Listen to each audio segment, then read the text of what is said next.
रामकृष्ण हरी तुम्हा सगळ्यांचे तुळजाप्रिया रोहिणी ह्या आध्यात्मिक चॅनलमध्ये मी रोहिणी अगदी मनापासून तुम्हा सगळ्यांचे स्वागत करते। तर आज आहे अधिक मासातील 5वा दिवस। तर त्यानिमित्ताने आपण रोज श्रवण करत आहोत श्री अधिक मास महात्म्य। तर त्यातील अध्याय 5वा आपण आज श्रवण करणार आहोत। तर तुम्ही जर ह्या चॅनलवरती नवीन असाल तर आपल्या या चॅनलला नक्की सबस्क्राईब करा। तसेच व्हिडिओ आवडला तरच लाईक करा, शेअर करा आणि कमेंट बॉक्समध्ये ओम नमो भगवते वासुदेवाय नमः टाईप करायला विसरू नका। तर चला सुरुवात करूया। श्री अधिक मास महात्म्य अध्याय 5वा। प्रथम श्री गणेशाला वंदन करूया। श्री गणेशाय नमः, श्री सरस्वते नमः, श्री गुरुवे नमः। जय जयाजी गुरुराया मोरेश्वर महाराजया। नमन तुमचिया पाया करा छाया कृपेची। श्री गणेश ज्ञानदेवी सरस्वती आणि सद्गुरूंना प्रथम वंदन केले आहे। हे गुरुराया मोरेश्वर महाराज, तुमचा जय जयकार असो। तुमच्या पवित्र चरणांना नमस्कार करतो। आमच्यावर तुमची कृपा सदैव राहो आणि आम्हाला संरक्षण मिळो। तुमची या कृपेची नौका परतीरा न्यावे बालका। मनी धरिला जो आवंका तो सिद्धिनेई का दयानिधी। तुमची कृपा ही जणू एका नौकेसारखी आहे। ती भक्तांना संसाररूपी समुद्रातून सुरक्षित पार नेते। जो भक्त मनात कोणतीही इच्छा ठेवतो त्या इच्छेची पूर्तता तुम्ही करता, कारण तुम्ही दयाळू आहात। ऐका आता श्रोते जन, कथा हे पुण्य पावन। जे ऐकता वैकुंठ भुवन, लक्ष्मी नारायण संवाद हा। हे श्रोत्यांनो, आता ही पवित्र आणि पुण्यदायी कथा ऐका। ही कथा मन शुद्ध करणारी आहे। ही लक्ष्मी माता आणि भगवान नारायण यांच्यातील संवाद आहे। ही कथा ऐकल्याने वैकुंठ प्राप्ती म्हणजेच मोक्ष मिळतो। तर चला सुरुवात करूया। भगवान श्री विष्णू म्हणतात, हे देवी लक्ष्मी, एकदा यादव कुमार म्हणजेच भगवान श्रीकृष्णांचे पुत्र उपवनात बागेत म्हणजे जंगलात खेळण्यासाठी गेले। त्यामध्ये सांब, प्रद्युम्न, चारुभानू, गद इत्यादी होते। क्रीडित्वा सुचिरं कालं विचरतं पिपासिताः। जलं निरुदके कूपे दद्दोषु सत्वम अद्भुतम। खूप वेळ ते खेळत राहिले। नंतर त्यांना तहान लागली। ते पाण्याच्या शोधात फिरू लागले। तेव्हा त्यांना एक कोरडी विहीर दिसली आणि त्या विहिरीत एक आश्चर्यकारक जीव दिसला। कुकलासं गिरिनिभं वीक्ष्य विस्मितमानसाः तस्य उद्धरणे यत्नं चक्रुस्ते कृपयान्वितः। त्या विहिरीत त्यांनी एक प्रचंड मोठा सरडा म्हणजे कुकलास पाहिला, जो आकाराने पर्वतासारखा भव्य होता। हे पाहून ते सर्व आश्चर्यचकित झाले। त्या प्राण्याबद्दल दया वाटल्याने त्यांनी त्याला बाहेर काढण्याचा प्रयत्न केला। हो श्रोते सर्व, ब्राह्मणांचे महात्म्य अपूर्व। मागे कथिले तुम्हा ते सर्व, आताही अपूर्व आकर्पिजे। हे श्रोत्यांनो, ब्राह्मणांचे महत्त्व अतिशय महान आणि अद्वितीय आहे। यापूर्वीही त्याबद्दल सांगितले आहे। आता पुन्हा एक नवीन आणि विशेष कथा सांगितली जाते। श्री विष्णू स्वये आपण, लक्ष्मी प्रती करीतसे श्रवण। तैची ऐका सावधान, करुणी मन एकाग्र पै। भगवान श्री विष्णू स्वतः लक्ष्मी देवीला ही कथा सांगत आहेत। त्यामुळे ही कथा अत्यंत महत्त्वाची आहे। तुम्ही ती लक्षपूर्वक ऐका। मन एकाग्र करून अर्थ समजून घ्या। एकदा मिळून सर्व कृष्ण कुमार, खेळत होते तेव्हा अपार. खेळत खेळत प्रवेशले दूर, एका अरण्यामाजी ते. एकदा सर्व श्रीकृष्णांचे पुत्र एकत्र खेळत होते. ते खूप आनंदाने खेळत होते. खेळता खेळता ते दूर जंगलात गेले. तव तेथे खेळता चेंडू उसळला, तो जाऊन एका कुपामाजी पडला. तव तेथे पातला अर्भक मेळा, पहाती कुपाला गीते. खेळताना चेंडू उडून गेला आणि तो एका विहिरीत पडला. सर्व मुले त्या विहिरीजवळ जमा झाली. ते आत काय आहे ते पाहू लागले.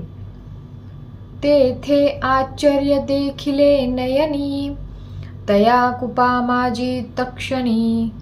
कुकलास देखिला तयांनी, कृकलाश म्हणजे सरडतो. त्यांनी विहिरीत एक अद्भुत दृश्य पाहिले. त्या विहिरीत एक मोठा सरडा होता. त्याला कुकलास असे म्हणतात. तो सरड पर्वता ऐसा, कांती सुवर्णमय सहसा. म्हणती आजवरी सरड ऐसा, न देखो निज दृष्टी. सरडा आकाराने पर्वतासारखा मोठा होता. त्याचा रंग सोन्यासारखा तेजस्वी होता. मुलं म्हणाली, आम्ही असा सरडा कधीच पाहिला नाही. मग समग्र मिळून एके ठाई, प्रवर्तक झाले त्याची डोई. सर्व मिळून ते समयी, कर्षिते झाले तया ते. मग सर्व मुलं एकाच ठिकाणी एकत्र जमली. त्यांनी त्या सरड्याच्या डोक्याला धरून प्रयत्न सुरू केला. त्यावेळी सर्वजण मिळून त्याला वर ओढू लागले. चर्मबंधनी बांधिला दृढ, तव बोलता झाला तो सरड. हे मुल हो सर्वही मूढ, तुम्हा माझी प्रौढ तो कवन. त्यांनी त्याला चांबड्याच्या दोरीने घट्ट बांधले. तेव्हा तो सरडा बोलू लागला. तो म्हणाला, अहो मुलांनो, तुम्ही अजून अज्ञान आहात. तुमच्यात एखादा शहाणा म्हणजेच मोठा आहे का कोणी? मनुष्यवाणी तो बोले पाही, आश्चर्य करू लागले सर्वही. मग सांब प्रद्युम्न ते समयी, बोलते झाले तया ते. तो सरडा माणसासारख्या भाषेत बोलत होता. हे पाहून सर्वजण आश्चर्यचकित झाले. मग सांब आणि प्रद्युम्न त्याच्याशी बोलू लागले. म्हणती चतुरपणे बोलशी भाषा, तरी तू आहेस कवन महापुरुषा. तुझी तव व्हावया ऐसी दशा, कारण काय निवेदी. ते म्हणाले, तू खूप चतुरपणे बोलतोस. मग तू नक्की कोणता महान पुरुष आहेस? तुझी अशी अवस्था कशी झाली याचे कारण आम्हाला सांग. मग तो सरड ते काळी पाही, वदता झाला तया ते देही. म्हणे मूल हो ऐका सर्वही, पूर्वकथन माझे हे. तेव्हा तो सरडा बोलू लागला. त्याने त्यांना सांगायला सुरुवात केली. तो म्हणाला, अहो मुलांनो, तुम्ही सगळे ऐका. माझी पूर्वीची कथा सांगतो. पूर्वी मी नृग राजेंद्र देख, इक्ष्वां कुवंशी असे एक. राज्यभार चालवी विवेक, धर्मन्याय प्रतापी. पूर्वी मी नृग नावाचा राजा होतो.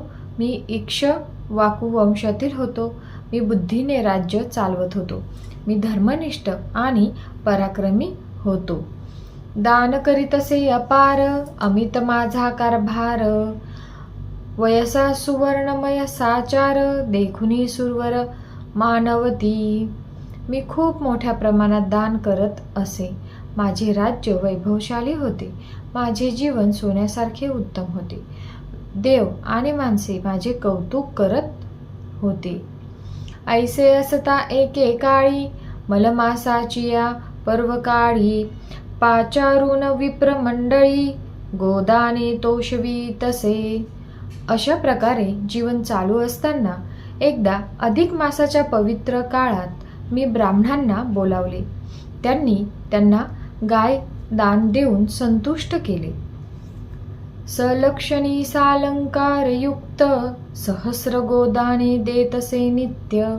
पुढे परिसी जे वृत्तांत वर्तला तो अवधारा. मी सुंदर आणि सुसज्ज अशा गायी दान करत असे. दररोज हजारो गायी देत असे. पुढे काय घडले ते ऐका. तो प्रसंग लक्षपूर्वक ऐका. एका ब्राह्मणा ते धेनू दिधली दान, तव ते कळपात आली पळून. दुसरे दिनी सेवकी धरून उभी केली दानार्थ. मी एका ब्राह्मणाला एक गाय दान दिली, पण ती गाय परत कळपात आली. दुसऱ्या दिवशी सेवकांनी ती पकडली आणि पुन्हा दानासाठी उभी केली. मी संकल्पयुक्त पाही दान दिधले ते समयी. ब्राह्मण घेऊन जाता स्वगृही, पूर्व दिवशींचा भेटला द्विजवर. मी संकल्प करून ती गाय पुन्हा दान दिली. तो ब्राह्मण ती घेऊन जात होता, तेव्हा पहिल्या दिवशीचा ब्राह्मण त्याला भेटला. तयाने ते धेनू ओळखिली, म्हणे मज हे काल दान आली. येरू म्हणे राय आताची दिधली, मज लागुनी स्वामिया. पहिल्या ब्राह्मणाने ती गाय ओळखली. तो म्हणाला, ही मला काल दान मिळाली होती. दुसरा म्हणाला, राजाने मला आत्ताच दिली होती, म्हणजे आत्ताच दिली आहे. तया योगे करुणी जान, मज बोले सूर्यनंदन. तू नूप पुण्य पावन, परिविप्र वचन न चुके. त्या प्रसंगामुळे म्हणजे त्या शापामुळे यमराज म्हणजेच सूर्याचा पुत्र मला म्हणाले, तू पुण्यवान राजा आहेस, पण ब्राह्मणांचे वचन म्हणजे शाप टळत नाही. या लागीन रूपवर या पाही, मज भोगणे लागे सरड देही. म्हणून प्राप्त झाले तिये समयी, तेची पाही भोगू आता. म्हणून हे राजन, तुला सरड्याचा जन्म भोगावा लागेल. तोच जन्म मला मिळाला, आता मी तो भोगत आहे. तरी तुम्ही आता ऐकावे, कृष्ण दर्शन मज करवावे. जाऊन तया ते निवेदावे, वृत्तांत माझा हा. म्हणून तुम्ही माझी विनंती ऐका, मला श्रीकृष्णांचे दर्शन घडवा. जाऊन त्यांना माझी ही कथा सांगा. ऐकून तयाचे उत्तर, धावत गेले कृष्णकुमार. करुण देवा ते नमस्कार, समाचार सांगितला. त्याचे बोलणे ऐकून श्रीकृष्णांचे पुत्र धावत गेले. त्यांनी श्रीकृष्णाला नमस्कार केला आणि सर्व वृत्तांत सांगितला. वृत्तांत ऐकताच देवे, धाव घेतली यदू पुंगवे. दर्शन होताची रमा धवे, उद्धार केला तात्काळी. श्रीकृष्णांनी वृत्तांत ऐकताच त्वरित तेथे आले. त्यांच्या दर्शनानेच त्या सरड्याचा ताबडतोब उद्धार झाला. पाहोनिया स्वदेहासी, नृगराज प्रवर्तला स्तुतीसी. हे जनार्दन ऋषिकेशी, तोडी भवपाशासी माझिया. आपले मूळ म्हणजेच दिव्य रूप पाहून नृगराज स्तुती करू लागला. हे जनार्दन, हे ऋषिकेश, तुम्ही माझे संसार बंधन तोडले. हे केशव मधु मूर संहरणा, हे कृष्ण विष्णू जनार्दना. जगपाळका दिन उद्धारणा, नारायणा दयानिधे. हे केशव, मधु असुरांचा संहार करणारे, हे कृष्ण विष्णू जनार्दन, हे जगाचे पालन करणारे, हे दयाळू नारायण, माझे रक्षण करा. अवलोकिता कृपा नयनी, पूर्वदेह आठवला मनी. दर्शन झाले मज लागुनी, पूर्व पुण्य करुणी स्वामिया. तुमच्या कृपा दृष्टीने मला माझा पूर्वजन्म आठवला. तुमचे दर्शन मिळाले ते माझ्या पूर्वीच्या पुण्यामुळेच. ऐसी स्तुती करिता राओ, संतोषे बोले रमाधव. तुवा आचरलासी व्रत प्रभाव, म्हणून पहाओ देव भेटी. अशी स्तुती ऐकून श्रीकृष्ण आनंदाने म्हणाले, तू चांगले व्रत व कर्म केले आहेस, म्हणून तुला माझे दर्शन झाले. या लागी केले कर्म, जेते वाया जाईनाजी नूपवर्या. आणि ब्राह्मण पूजनाची चर्या, ती या समया फळलीसे. हे राजन, केलेले कर्म कधी वाया जात नाही. तुझे पुण्य तुला आता फळ देत आहे. विशेषतः ब्राह्मणांची सेवा तीच आता फलदायी झाली. मग पाचारून समग्र कुमर, तया प्रति बोले शारंगधर. म्हणे अन्याय केऊता नृपवर, कहर केवढा जाहला. मग श्रीकृष्णाने सर्व मुलांना बोलावले. ते म्हणाले, या राजावर अन्याय झाला आहे. मोठा कठीण प्रसंग त्याच्यावर आला. या लागी ब्राह्मणा ते जे भिवोन, करीती तयाचे पूजन स्तवन. सद्भावे घालिती जे भोजन, तरी मी जनार्दन संतुष्टे. जे लोक ब्राह्मणांचा आदर करतात, त्यांची पूजा व स्तुती करतात आणि त्यांना प्रेमाने भोजन देतात, त्यांच्यावर मी प्रसन्न होतो. रण उत्साह क्षत्रियांसी, तृण उत्साह धेनुसी. आमंत्रण उत्साह ब्राह्मणासी, कृपणासी धन उत्साह. क्षत्रियाला युद्धात उत्साह असतो, गाईला गवत आवडते, ब्राह्मणाला आमंत्रण म्हणजेच आदर आवडतो, कंजूसाला धनाची आसक्ती असते. म्हणून ब्राह्मण भोजना ऐसे, साधन तो आनिक नसे. म्हणून पूजावे सायासे, समयी अनायासे अभ्यागत. म्हणून ब्राह्मणांना भोजन देणे हे श्रेष्ठ साधन आहे. त्यासारखे दुसरे साधन नाही. आलेल्या पाहुण्यांचा आदराने सत्कार करावा. जरी शक्तीही नाही द्यावयासी, आणि शक्तीही नाही दानासी. तरी नमन की जे सद्भावेसी, तेने द्विजासी संतोष. जर दान देण्याची क्षमता नसेल तरी मनापासून नमस्कार करावा, त्यानेही ब्राह्मण संतुष्ट होतात. इतुकेही न घडे जरी, अभ्यंग स्नान सत्कारी. यासी तो वेचावे, न लागे पदरी. असली या मुष्टीभरी अर्पावे. जर तेही शक्य नसेल तरी स्नान व सत्कार करावा. थोडेसे अन्न असेल तरी द्यावे. अहो या ब्राह्मणासाठी, अवतार घे मी जगजेठी. स्वये सोसी आटा आटी, ब्राह्मणासाठी केवढी. भगवान म्हणतात, मी ब्राह्मणांसाठी अवतार घेतो, त्यांच्यासाठी कष्टही सहन करतो. ब्राह्मणांचे लांछन नाही, स्वये मी मिरवित हृदयी. ब्राह्मणा ऐसे दैवत नाही, भूमंडळी माझारी. ब्राह्मणांचा अपमान मला सहन होत नाही. मी त्यांना हृदयात स्थान देतो. पृथ्वीवर ब्राह्मणासारखे दुसरे दैवत नाही. ऐसिया परी शिकवण, कुमारा सांगे श्रीकृष्ण. या उपरी कथा अवलोकुन, श्रोते जन परिसोतका. अशा प्रकारे श्रीकृष्णाने मुलांना उपदेश केला. ही कथा ऐकून श्रोत्यांनी विचार करावा. मग तो नृगराज शिरोमणी, दिव्य देह पावन तेच क्षणी. आरूढ झाला विमानी, नमस्कारुणी हरिते. नृगराजाला लगेच दिव्य शरीर मिळाले. तो विमानात बसला आणि भगवानाला नमस्कार करून निघून गेला.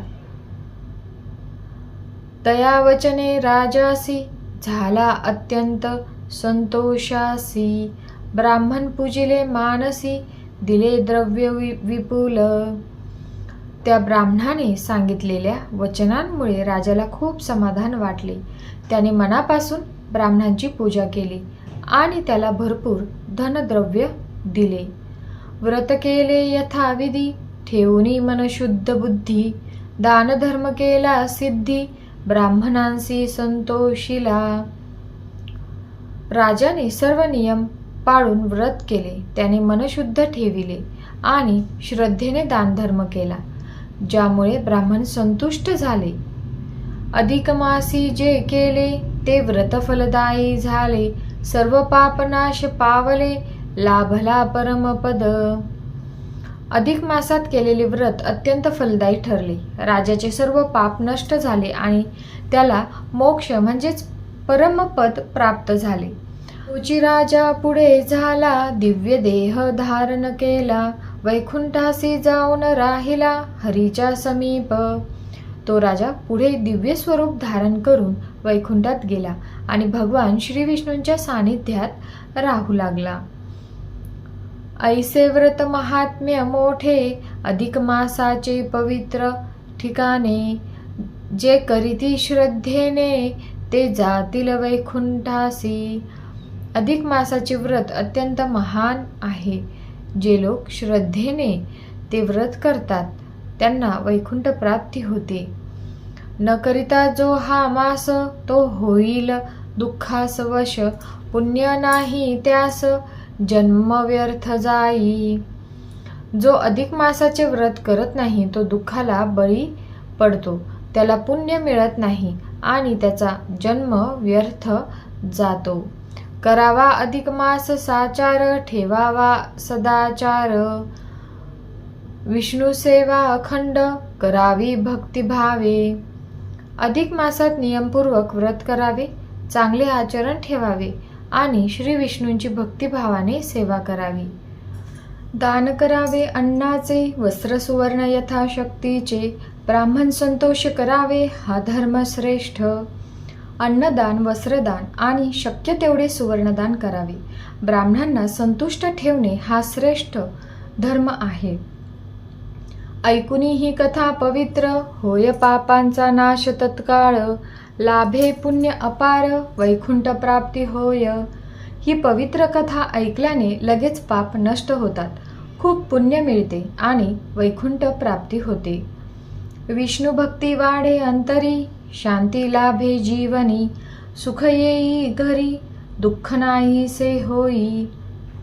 ही कथा ऐकल्याने मनात विष्णू भक्ती वाढते, जीवनात शांती येते, घरात सुख येते आणि दुःख दूर होते. जे वाचती किंवा ऐकती, श्रद्धेने जे मन धरती, त्यांसी लाभे मुक्ती नाही संशय. जे लोक श्रद्धेने ही कथा वाचतात किंवा ऐकतात त्यांना नक्कीच मोक्ष मिळतो, यात शंका नाही. अधिक मास महात्म्य अतिशय पवित्र, सत्य सांगितले श्रीहरी मुखे लक्ष्मी प्रती. हे अधिक मासाचे महात्म्य अतिशय पवित्र आणि सत्य आहे. ते स्वतः श्रीहरीने श्री लक्ष्मी मातेला सांगितले आहे.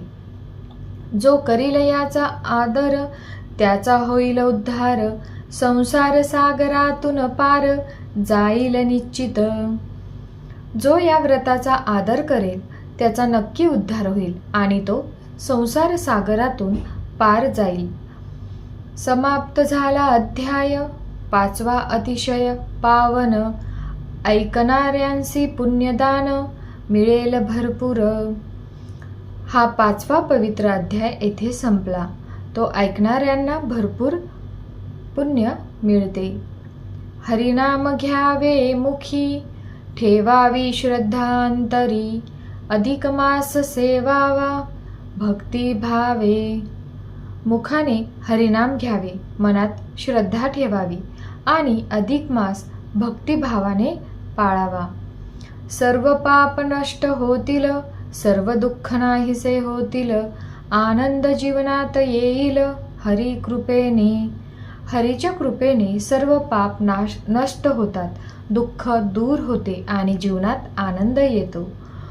इति श्री अधिक मास महात्म्ये पंचमोध्याय समाप्त. अधिक मास महात्म्याचा हा 5वा अध्याय येथे पूर्ण झाला. अधिक मासात व्रत, दान आणि विष्णू भक्ती, श्री विष्णू भक्ती केल्याने पाप नष्ट होतात, पुण्य मिळते आणि शेवटी मोक्ष प्राप्ती होते. तर मग चला येथेच आजचा हा अध्याय समाप्त होतो. पुढील व्हिडिओमध्ये आपण 6वा अध्याय ऐकणार आहोत. तुम्हाला हा जर व्हिडिओ थोडा जरी महत्त्वपूर्ण वाटला असेल तर व्हिडिओला लाईक करा. कमेंट बॉक्समध्ये ओम नमो भगवते वासुदेवाय नमः टाईप करायला विसरू नका. तसेच काही सजेशन्स असतील तर ते सुद्धा तुम्ही कमेंट बॉक्समध्ये लिहून पाठवू शकता. सबस्क्राईब करायचे आहे. पुढील व्हिडिओ मिळवण्यासाठी बेल बटनवरती क्लिक करा, जेणेकरून अध्याय अपलोड केला की लगेच त्याचे नोटिफिकेशन तुम्हाला मिळेल. कारण काही ताई विचारतात की अध्याय कधी अपलोड होतो किंवा कधी येतो. 5 ते 6च्या दरम्यान येऊनच जातो, नाहीतर 9-8 इतकं लेट नाही होत, पण 5 ते 6च्या दरम्यान येऊन जातो व्हिडिओ. तुम्ही नक्की चेक करा. तुम्ही जर बेल बटनवरती क्लिक करून ठेवलं तर अध्याय जेव्हा अपलोड होतो ना, त्याचं नोटिफिकेशन तुम्हाला तुमच्या मोबाईलवरती लगेचच मिळते.